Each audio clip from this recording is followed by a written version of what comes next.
Les habitants du Botoka ont pris la réhabilitation de leur quartier en main. Ils ont réalisé une maquette. Ce sont essentiellement les membres de l'association pour la protection des réseaux de solidarité qui ont œuvré. 300 heures de fabrication pour imaginer les infrastructures de leur futur quartier après la réhabilitation prévue fin 2012. Donc on habite dans le quartier, on y vit tous les jours, on voit ce qui se passe, on voit les problèmes, on voit les gens leurs demandes et on voit la facilité aussi, puisque là on a imaginé les immeubles avec les ascenseurs.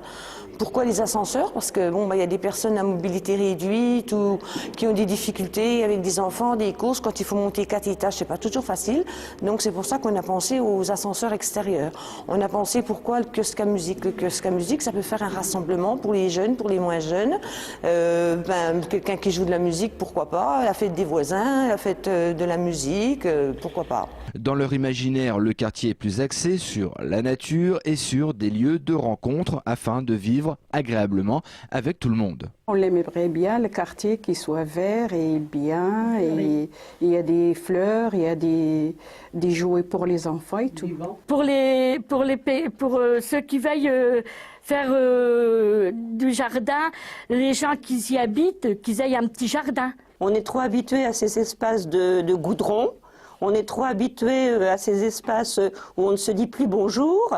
Et donc, effectivement, ce quartier nous permettait de réaliser un rêve, c'est-à-dire de se retrouver ensemble, de pouvoir discuter, de pouvoir voir des enfants jouer dans un espace de verdure, de tranquillité, de paix.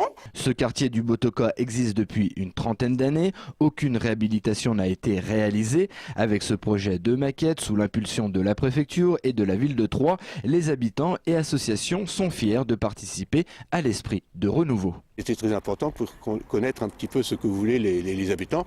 Je pense que ça va être important aussi pour les bailleurs.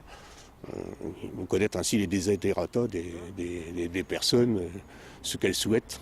La plupart de ceux qui ont réalisé cette maquette parlent d'un rêve. Cette maquette symbolise leur espoir de vivre dans un lieu créé par eux-mêmes. Cette maquette sera visible à partir de mars dans les locaux de l'agence 3 Habitat au centre-ville de Troyes.